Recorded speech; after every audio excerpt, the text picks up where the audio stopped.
오늘 본문은 여호수아서의 24장 14절 15절 가지고 나와 내 집은 이라는 제목으로 함께 말씀 나누겠습니다. 본문 조금 길지는 않으니까요. 우리 한 목소리를 함께 읽도록 하겠습니다. 앞에 본문이 있으니 한 목소리를 함께 읽겠습니다. 시작! 그러므로 이제는 여호와를 경외하며 온전함과 진실함으로 그를 섬기라. 너희의 조상들이 강 저쪽과 애굽에서 섬기던 신들을 치워버리고 여호와만 섬기라. 만일 여호와를 섬기는 것이 너희에게 좋지 않게 보이거든 너희 조상들이 강 저쪽에서 섬기던 신들이든지 또는 너희가 거주하는 땅에 있는 아모리 족속의 신들이든지 너희가 섬길 자를 오늘 택하라. 오늘 나와 내 집은 여호와를 섬기겠노라 하니 아멘. 저희는 2부 예배를 요즘은 저녁 예배죠. 저녁 예배를 함께 계속 드려왔습니다. 오후 2시에. 그러다가 지난 3월부터 오후 2시 예배를 2부 예배로 바꾸고 우리의 저녁 예배는 무엇으로 드리고 있죠? 네, 가정 예배로 드리고 있습니다. 초대교회 저녁 예배는요, 교회에서 드리지 않고요. 여러분에게 오늘도 주보에 있는 그 QR코드 찍어보시면 가정 예배지가 나옵니다. 그 가정 예배지를 가지고 가정에서 예배를 드리십사 부탁을 드렸습니다. 그런데요, 가정 예배, 여러분 드려보니까 어떠시던가요? 잘 되세요? 오늘도 강대창 집사님 가정, 이렇게 가정 예배를 잘 들으셨다고 저희가 포상해 드리긴 했지만, 실제 숫자로 세보니까요, 한 10가정 정도가 가정 예배를 주기적으로 드리고 계시고, 나머지 가정들은 이런저런 이유로 가정 예배를 드리시더라도, 일단은 사진으로 공유해 주지는 않고 계신 것 같습니다. 여러분, 가정 예배 드려보시니까 어떠세요? 어려우세요? 쉬우세요? 할만하세요? 참고로 말씀드리면 저는 목사의 아들로 자랐습니다만 저희 집도 1년에 가정예배 몇 번 안 드렸던 것 같아요. 네. 가정예배 여러분 쉽지 않습니다. 우리만 힘든 건가 싶어서 좀 찾아봤습니다. 그랬더니 우리만 힘든 게 아니더라고요. 가정예배는요, 다른 사람들도 힘들어합니다. 통계 자료가 있더라고요. 가정예배를 주 1회 이상 드리는 집, 월 1회에서 3회 드리는 집, 아예 안 드리는 집, 2명 이상의 가구로 구성된 크리스찬들에게 질문을 했답니다. 무려 80%가요. 가정예배는 드리지 않습니다. 라고 얘기하더랍니다. 그리고 한 달에 한 번이라도 드리는 가정은 20% 정도라는 겁니다. 저희처럼 매주 가정예배를 드리는 가정은 14%밖에 되지 않습니다. 여러분, 대한민국의 상위 14% 안에 들어가는 여러분들이십니다. 여러분들이 매주 가정예배를 드리신다면 가정예배 드리는 거 여러분 제가 봐도 쉽지 않습니다. 왜 그럴까요? 여러분 가정예배 드리실 때 사실 부부끼리 가정예배 혹은 혼자 사시는 분들이 혼자서 가정예배 드리는 거 혹은 어머니 모시고 가정예배 드리는 건 그래도 조금 나을 수 있습니다. 근데 여러분 집에 있는 자녀들이랑 가정예배 드리는 거 어떠세요? 자녀들이 초등학생 정도다라고 하면 그럴만합니다. 왜? 엄마 아빠 말 들으니까요. 근데 애들이 이제 저희 집도 그냥 중학교 됐거든요. 그러니까 애들이 여러분 말 듣던가요? 안 듣습니다. 이런 통계 자료가 있더라고요. 한국의 기독교 청소년 혹은 청년들의 절반 이상이 하루에 그리스도인으로서 기도하거나 예배드리거나 찬양하는 데 쓰는 시간이 5분도 안 된답니다. 그런데 우리가 가정예배를 매주 드린다면, 혹시 자녀들과 가정예배를 드린다면, 이거는 거의 기적에 가까운 이야기인 거죠. 심지어 더 나아가서요. 나 이제 종교 없어요. 라고 얘기하는 사람들이 60%를 넘어간다고 합니다. 대한민국 인구의 60%는 나 종교 없어요. 라고 얘기한다라는 겁니다. 안타깝지만 여러분 집에 있는 여러분 자녀들에게 누군가가 설문을 하면 그들은 저는 하나님 믿어요, 예수님 믿어요 라고 얘기하지 않을 가능성이 63%나 된다는 거예요. 가정예배는요, 쉽지 않습니다. 그렇다면 도대체 크리스천인 우리는 이 가정을 어떻게 그리스도의 이름에 적합하게 바로 세울 수 있을까요?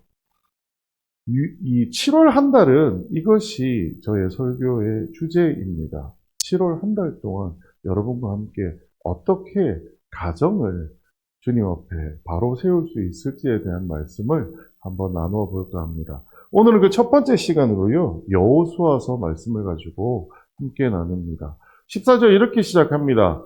그러므로 이제는 여호와를 경외하며 온전함과 진실함으로 그를 섬기라. 너희의 조상들이 강 저쪽과 애굽에서 섬기던 신들을 치워버리고 여호와만 섬기라. 여러분, 여호수아서 24장입니다. 이 본문의 배경이 어디인지 알고 계세요? 여호수아서는 누구의 이야기인가요? 여호수아와 이스라엘 백성들의 이야기입니다. 모세를 통해서 애굽에서 출애굽한 백성들이 이제 가나안 땅으로 들어왔습니다. 그리고 가나안 땅을 하나하나 점령해 나가는 것이 여호수아 전반에 적혀 있는 이야기입니다. 자, 그런데 24장은요, 이제 그 가나안 정복 전쟁을 끝내고 세겜이라는 땅에서 여호수아가 마지막으로 유언적인 설교를 하는 그것이 오늘 본문의 배경입니다. 여러분, 지금 이 본문이 나와 있는 배경인 세겜 땅은요, 아브라함이 처음으로 그 본토 친척 아비를 집을 떠나서 가나안 땅에 들어와서 처음으로 제단을 쌓은 곳이기도 하고요. 야곱이 하나님 앞에 제단을 쌓은 곳이기도 하며, 또 하나 모세가 그리심산과 에발산에서 이스라엘 백성을 축복하고 저주하는 가르침을 줬던 그 바로 맞은편이 바로 세겜 땅이라는 곳입니다. 이제 가나안에서 출애굽한 이스라엘 백성들이 가나안에서 해야 할 전쟁들을 다 끝내고요. 이제 마지막으로 여호수아도 말년이 되어서 이스라엘 백성들에게 자신의 유언적인 설교를 하고 있는 것이 오늘 본문의 배경이 되는 부분입니다. 오늘 본문의 14절에 우리가 너무 익히 이 14절의 분위기는 너무 익숙한 겁니다. 뭐라고 하느냐? 여호와만 섬기라라고 얘기하고 있습니다. 여러분 마음에도 이 가르침이 있으신가요? 여러분은 여호와만 섬기시나요? 여러분의 가정은 여호와만 섬기는 가정인가요? 그렇게 생각하세요? 아닌가요? 우리는 대부분 여호와만 섬기라는 그 말씀을 받들고 오늘도 여러분은 가정 예배를 드리실 겁니다. 그리고 여호와만 섬기라는 그 말을 듣고 가정 예배를 드리실 겁니다. 사실 여호수아의 얘기 14절만 읽어도요, 우리한테 해줘야 될 얘기는 충분히 다 하고 있는 것 아닌가라는 생각을 하기 쉽습니다. 그런데 여호수아서의 여호수아는 독특하게 14절에서 이야기를 끝내는 것이 아니라 15절의 이야기를 이어가고 있습니다. 15절입니다. 우리 같이 한 목소리를 읽어보겠습니다. 시작!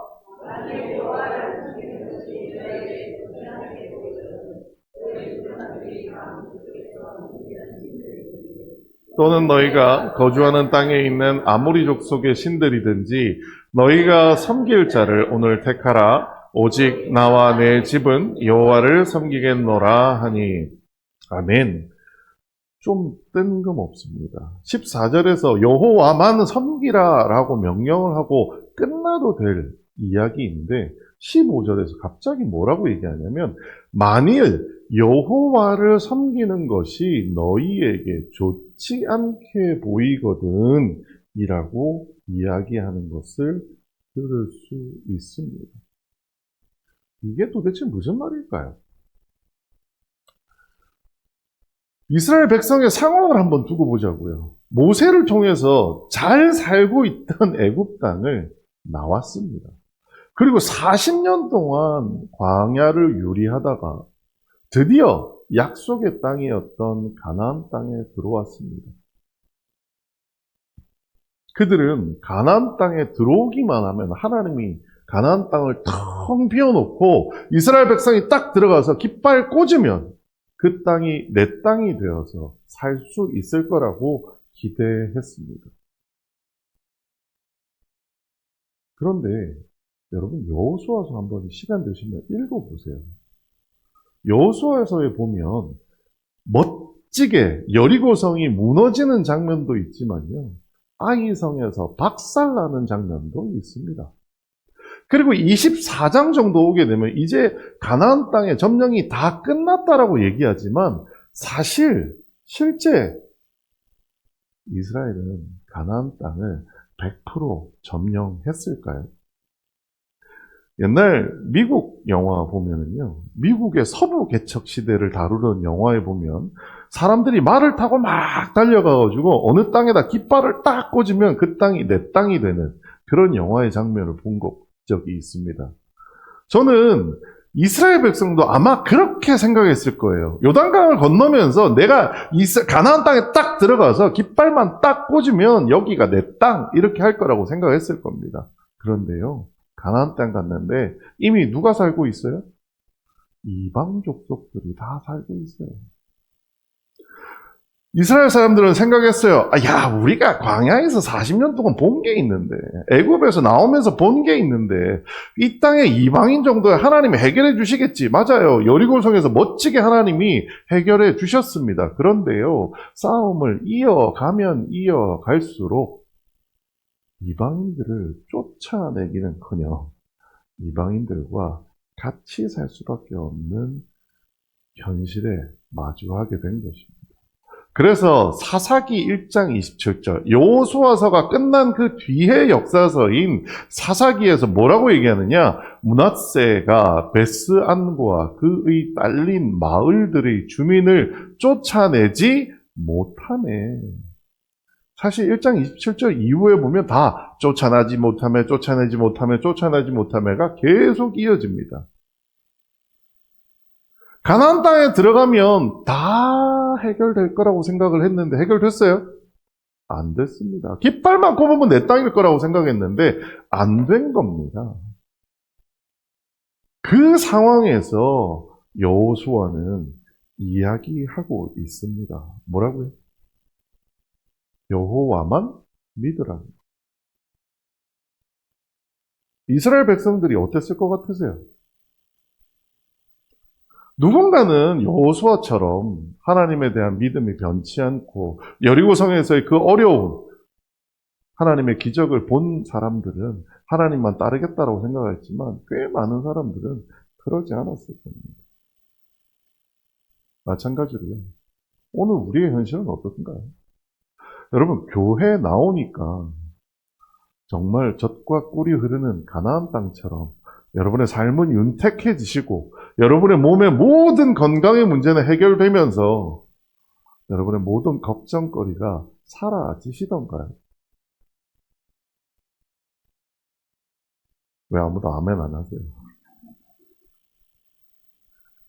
쉽지 않은 질문이죠. 사도 바울도 로마서에서 이렇게 이야기하고 있습니다. 우리 한 목소리를 같이 읽어보겠습니다. 시작. 우리 곧 성령의 처음 익은 열매를 받은 우리까지도 속으로 탄식하여 양자될 것, 곧 우리 몸의 속량을 기다리느니라. 아멘. 누구요? 예수 그리스도를 눈으로 보고 믿은 자들조차도요, 탄식하고 있다는 거예요.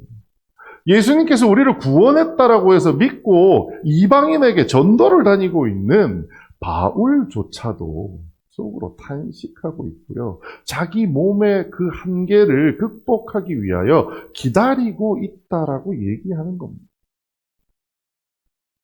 우리의 현실은요, 녹록지 않습니다. 그래서 여호수아는 여호와만 섬기라고 말을 끝내는 것이 아니라 만일 너희 눈에 좋지 않게 보이거든 이라는 단서를 알고 있습니다. 여러분 가정에 돌아가면요. 여기 앉아있는 여러분은 신앙이 좋은 분들일 겁니다. 하지만 여러분이 저녁에 가정 예배를 드리기 위하여 맞닥뜨리는 이곳에 있지 않은 여러분의 가정의 구성원들은 예수 믿는다고 해서 뭐가 그렇게 달라졌냐고 우리에게 물을지 모릅니다.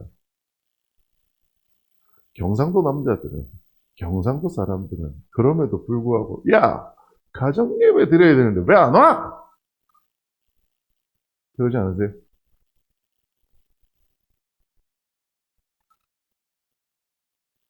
무서운 얘기지만 우리가 받아들여야 되는 현실에 대하여 이야기 드리고 싶은 겁니다. 신앙은요, 당연한 것 아닙니다. 그리고 강요할 수 있는 것도 아닙니다. 우리가 가정예배를 드릴 때 가정예배가 힘들다라고 하는 것 사실 말고요. 우리가 인정해야 되는 사실은 이것입니다. 우리 가정에 있는 내 몸 아파서 낳은 내 자식도요. 내 마음대로. 예수님 믿는 거 당연한 거 아니야? 요즘 그런 시대 아닙니다. 아빠가 믿으니까 너도 믿어야 돼? 그렇게 강요할 수 있는 시대가 아닙니다. 왜요?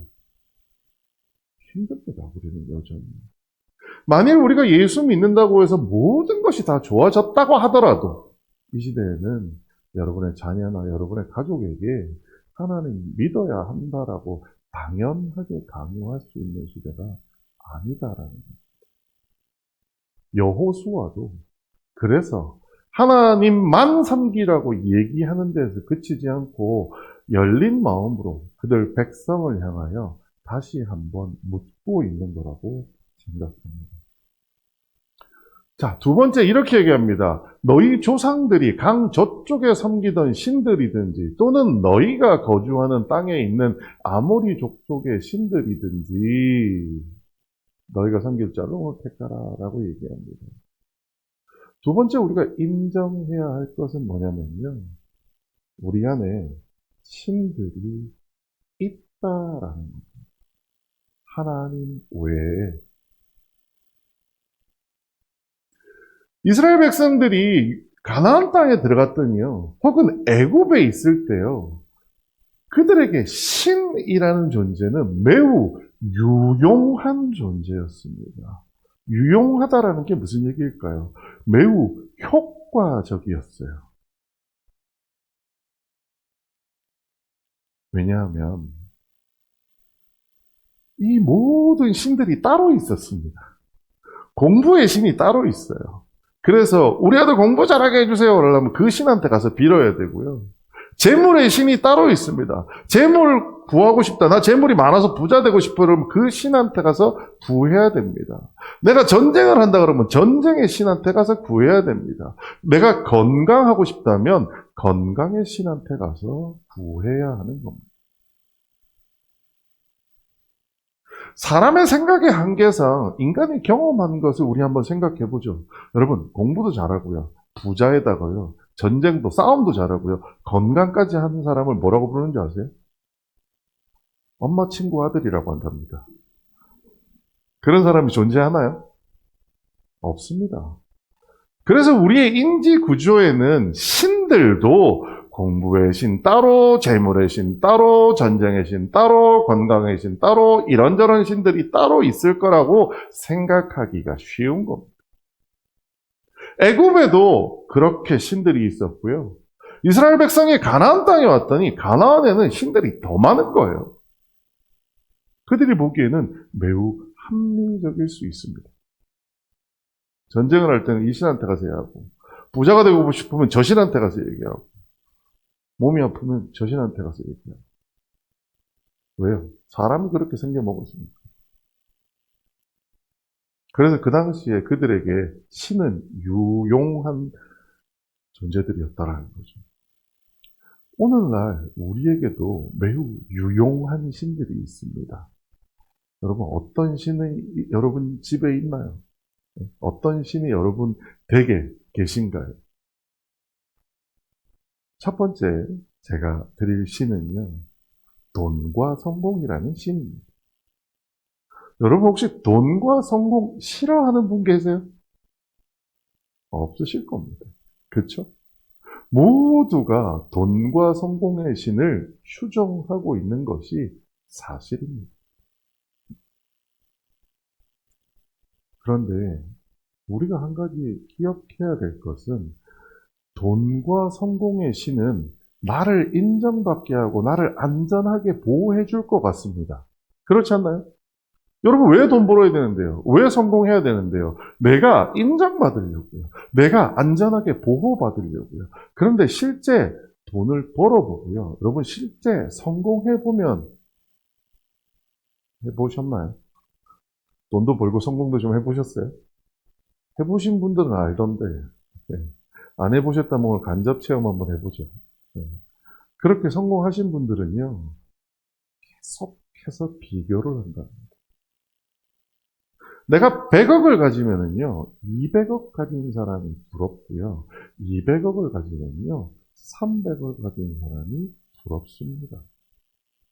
또요, 100억을 가지고 있으면요, 그 100억이 새 나갈까봐 밤잠을 설칩니다. 우리가 기대하기에는 나를 인정받게 하고 나를 안전하게 보호해 줄 것처럼 보이지만 사실 내 속이 문드러지게 만들고 있는 거예요. 이 우상을 향하여 하나님은 뭐라고 말씀하고 계시냐면 우리 같이 한번 말씀 읽어볼까요? 시작. 우리가 아직 죄인 되었을 때 그리스도께서 우리를 위하여 죽으심으로 하나님께서 우리에 대한 자기의 사랑을 확증하셨느니라. 돈과 성공이 왜 필요해요? 돈과 성공이 빠진 나는 못난 놈으로 보일 것 같은데. 돈과 성공이 빠진 나는 부족한 놈으로, 사랑받을 만한 자격이 없는 놈으로 보일까봐 우리는 돈과 성공이란 신을 섬기고 싶어 해요. 그런데 예수님, 하나님은 우리에게 뭐라고 말씀하고 계시느냐? 우리가 언제요? 돈과 성공은커녕 하나님 보시기에도 끔찍한 죄인이었을 때, 그때도 우리에게 뭐라고 하셨다고요? 사랑한다라고 하셨답니다. 그리고 사랑한다는 말로도 부족해서 어떻게 해요? 하나뿐인 예수 그리스도를 이 땅에 보내셔서 우리의 그 꼴보기 싫은 죄를 해결하기 위하여 십자가에 못 박혀 돌아가시게 하셨다라는 겁니다. 그런데 우리는 누구를 지금 섬기고 있어요? 돈과 성공을 섬기고 있다는 겁니다. 두 번째 우리의 우상, 관계와 인정받음입니다. 여러분, 요즘 살면서 제일, 여러분 잘 안 하시겠지만, 그 젊은 친구들이 하는 게 있습니다. 요즘에 밥은 못 먹어도, 뭐는 먹어야 돼요? 좋아요는 먹어야 됩니다. 여러분, 밥 먹으러 가서 밥 숟가락 뜨면 큰일 납니다. 직원들하고 제가 밥 먹으러 가면은요, 밥 숟가락 딱 놓고 기다리고 있습니다. 그럼 모두가 스마트폰을 하나씩 꺼냅니다. 그래서 사진을 막 찍어요. 그럼 저한테 이렇게 좀 비켜주실래요? 이렇게 좀 해주실래요? 그러면 제가 포즈를 다 취해서 이렇게 바꿔주고 막 세팅을 해줘요. 그러면 자기 사진을 다 찍어요. 그래서 제가 묻습니다. 이제 먹어도 돼? 네, 드셔도 돼요. 그럼 이제 그제서야 숟가락을 뜹니다. 여러분 옛날에는 어른이 수저 뜨기 전에는 못 떴잖아요. 요즘은 사진 찍기 전에 수저 뜨다가 큰일 납니다. 왜요? 관계가 중요한 시대가 됐으니까. 다른 사람에게 보여지는 내가 진짜의 나이지 내가 인정하는 나는 아무것도 아니라고 생각합니다. 타인을 통해 인정받는 것이 곧 나의 정체성이라고 생각하는 거죠. 내 껍데기가 무엇인지, 내가 오늘 뭘 먹었는지, 내가 오늘 어디를 갔는지가 중요하다는 거죠. 그 반대폐가 뭐냐면요. 여러분, 가스라이팅이라고 들어보셨어요? 가스라이팅. 저는 가스라이팅이 사람과 사람 사이에만 있는 거라고 생각했는데요. 요즘 보면 SNS가 우리 젊은 세대들을 가스라이팅하고 있다고 생각합니다. 저희 딸이 얼마 전에 저한테 그러더라고요. 딸한테 제가 그랬습니다. 밥 먹으러 가자. 토요일 날 밖에 나가서 먹자. 그랬더니 딸이 안 된대요. 왜? 화장을 해야 된다. 참고로 중학교 3학년입니다. 야, 집 앞에 밥 먹으러 갔는데 뭔 화장이야? 그랬더니, 가다가 친구라도 만나면 어떻게, 만나면 어때? 그랬더니, 큰일 난대요.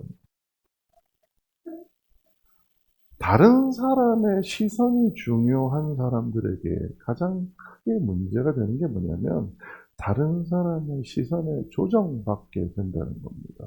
저는 화장하는 거 반대하지 않습니다. 심지어 딸이 성형수술 해달라고 해도 저 해줄지도 모릅니다.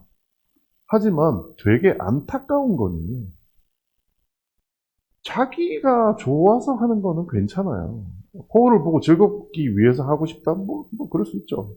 근데 다른 사람 눈에 내가 어떻게 비춰질까봐 고민하는 거라면 저는 말리고 싶다라는 생각이 드는 겁니다. 이런 현상에 대해서 하나님도 말씀을 통해 우리에게 미리 준비해 두셨습니다. 같이 읽어보겠습니다. 시작. 영접하는 자, 곧 그 이름을 믿는 자들에게는 하나님의 자녀가 되는 권세를 주셨으니, 아멘. 우리는 타인의 눈을 통하여 그저 괜찮은 사람, 그저 예쁜 사람으로 인정받고 싶어 할 뿐입니다. 소박하죠? 그런데 하나님 우리에게 뭐라고 하셨는지 아세요? 이 땅을 만드시고 이 땅을 운행하고 계시는 그 하나님이 우리에게 뭐라고 말씀하셨느냐? 너희들이 나를 믿는다면, 너희들 마음에 나를 영접한다면 너희가 뭐가 된다고요? 하나님의 자녀가 된다는 겁니다. 다른 사람의 눈이 뭐가 그리 중요할까요? 내가 하나님의 자녀라는 거. 세 번째 우리의 최근 들어서 제가 보고 있는 우리의 우상 중에 하나입니다. 자기 정체성. 요즘 막 친구들 보면 어떤 의미로 보면 아주 부지런한 친구들이 있습니다. 내가 어떻게 어떤 사람이 될 거냐. 좀 전에는 껍데기에 대한 얘기였다면요. 이번에는 껍데기가 아니라 속을 채우기 위해 과도하게 열정을 가지는 청년들, 친구들 많이 있습니다. 그래서 그 자기 정체성 자체가 하나의 우상이 되어버린 친구들이 있습니다. 과거에도 있었죠. 여러분, 학벌, 대표적인 자기 정체성입니다. 내가 이 학교 나왔으니까 이런 사람이 그 학교 나왔다는 것만으로 다른 사람을 무시해도 되고 그 학교 나왔다는 것이 하나의 라이센스가 되어 이런저런 일을 할 수 있게 된다는 것이 자기 정체성이라고 하는 우상입니다. 나는 나다라는 자기 정체성이 필요한 시대라고들 이야기하는데요. 반대로 그 친구들이 일정 수준 이상의 자기 정체성을 구축하고 나면 저 일정 수준은 이게 필요하다고 생각합니다. 왜요? 공부도 해야 되고요. 뭔가 자기의 몸을 관리하기 위해서 운동도 해야 되고요. 저는 다 필요하다고 생각합니다. 그런데 그것들이 과도해져서 하나의 우상처럼 되어버렸더니 요즘은 여러분 육각형 인간이라고 들어보셨어요? 육각형 인간. 공부도 잘하고 이것도 잘하고 저것도 잘하고 해서 6가지 속성이 꽉 찬 사람을 육각형 인간이라고 하더라고요. 근데 그게 잘 되나요? 잘 안 됩니다. 시도하다가 무너지는 거죠. 그리고 어떻게 생각해요? 나는 안 되나 봐. 나는 안 되나 봐. 또 그 과정에 있는 친구들은 오늘 내가 달리기를 10km 하기로 했는데 3km밖에 못했네. 나는 역시 게으른 애인가 봐. 자기 자신을 스스로 괴롭히는 사람들을 수없이 봅니다.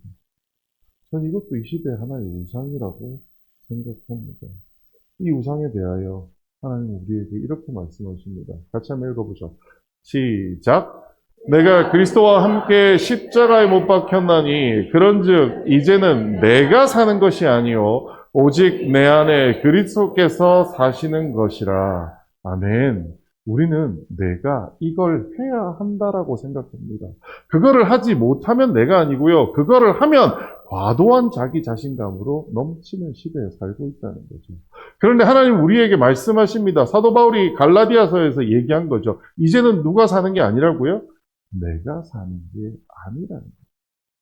그리스도인들은요, 더 이상 내 스스로가 무언가를 구축해서 만들어가는 사람들이 아니다라는 겁니다.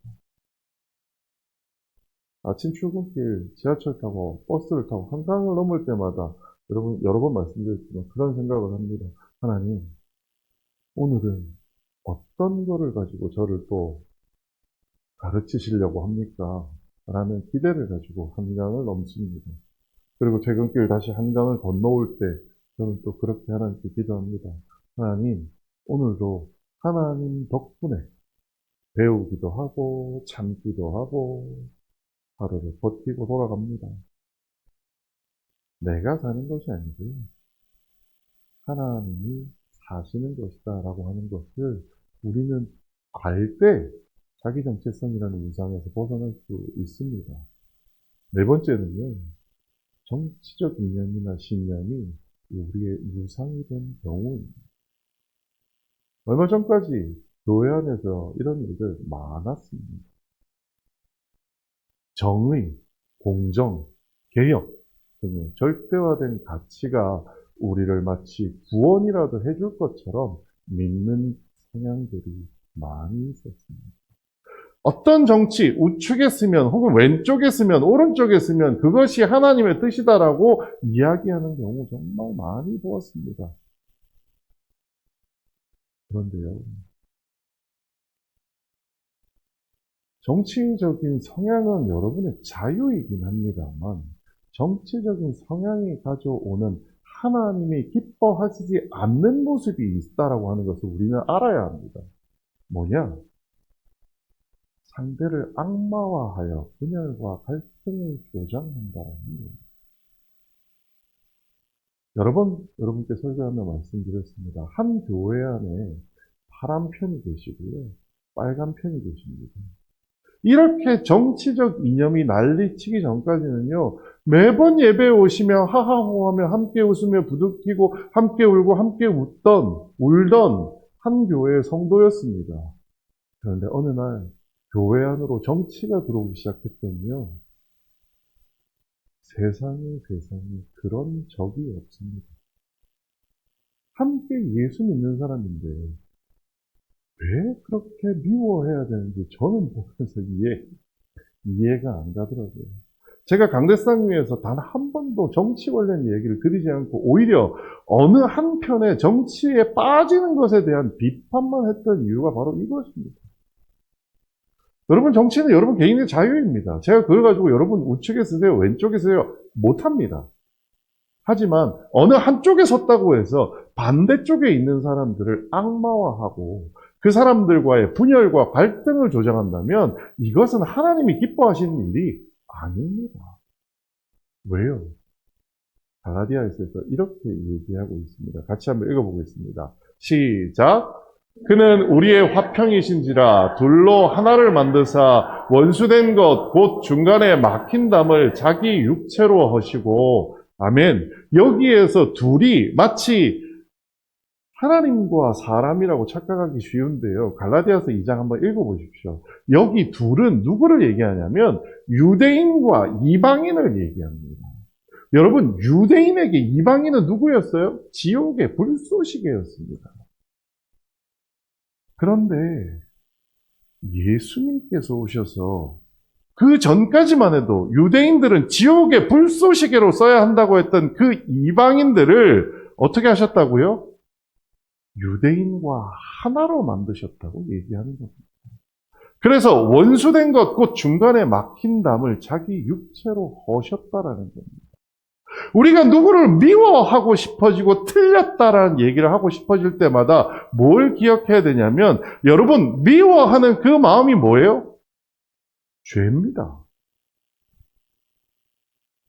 예수님이 뭐 때문에 십자가 지셨는데요? 그 죄 때문에 십자가 지신 겁니다. 더 이상 정치의 이념, 신념을 가지고 그것이 마치 하나의 우상, 신인 것처럼 섬기는 일은 우리 안에 허용되어서는 안 됩니다.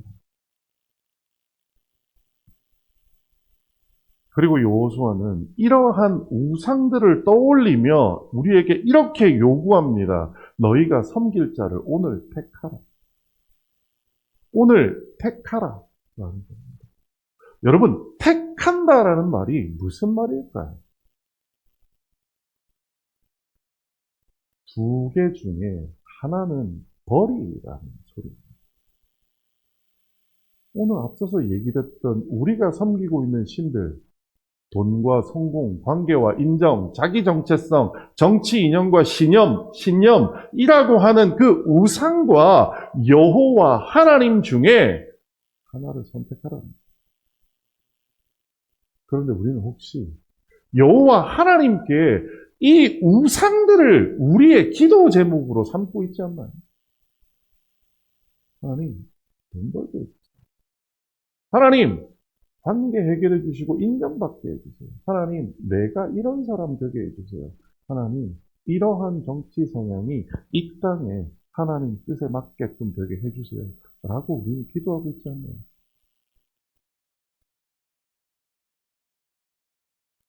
여호수아가 말하는 공식은 이겁니다. 여러분, 뭘 선택하시겠습니까? 돈과 성공, 관계와 인정, 자기 정체성, 정치 이념, 신념을 선택하시겠습니까? 아니면 여호와 하나님을 선택하시겠습니까? 우리가 가정에서 가정 예배를 드림에 있어서 우리가 가장 힘든 것이 무엇이냐? 만일 여러분의 자녀가 여러분을 향하여 나 가정 예배 드리기 싫은데? 라고 얘기한다면 그 안에는 무슨 얘기가 있냐? 아빠도 내가 섬기는 그 신 섬기는 거 아니야? 엄마도 내가 섬기는 그 관계와 인정, 돈과 성공을 섬기고 있는 거 아니야? 그러면서 뭘 나한테 자꾸 예배드리자고 해.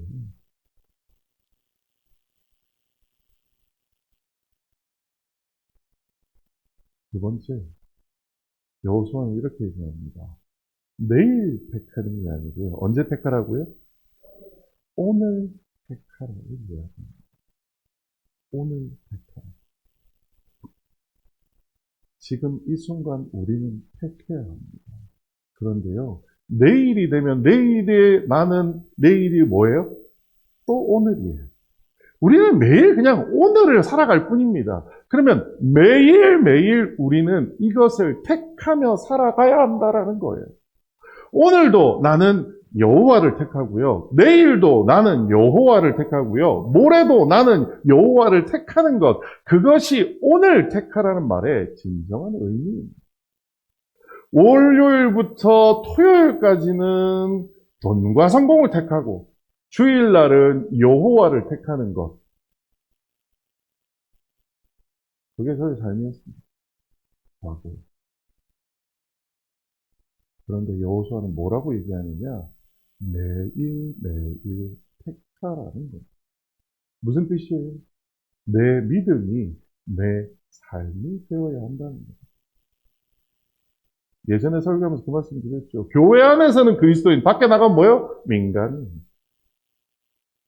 여러분, 그렇게 해서는 우리가 가정에 가서 믿지 않는 누군가에게 가정 예배 드리자 못한다라는 거예요.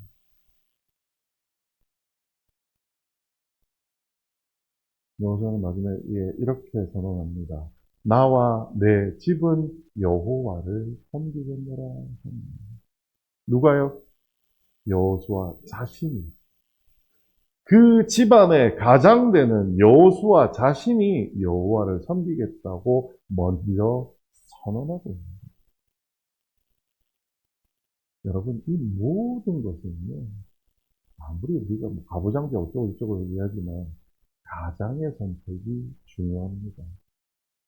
오늘 여기 적지는 않았는데 찾아보다가 재미있는 통계를 본 적이 있습니다. 자녀가 맨 처음 예수를 믿으면 그 가정이 구원받을 확률이 3.5%에 불과하답니다. 그만큼 가장의 선택이 중요하다라는 거예요. 그리고 가정 예배를 드리는 것은요, 가장의 선택이 중요한 겁니다. 가정 예배 드리는 사진 보다 보면 누가 주로 요즘 우리 가정예배 드립시다. 누가 해요? 어떠세요? 여러분 집은 누가 하세요? 주로 신앙 좋은 사람이 아빠예요, 엄마예요? 엄마 아닌가요? 엄마가 아니에요. 그런데요, 여러분, 여기 계신 남자분들께 부탁드립니다. 물론 사실상 우리 집은 아내가 가장인데요. 하지만 저도 할 말은 없습니다. 네. 가장 되시는 분의 선택입니다.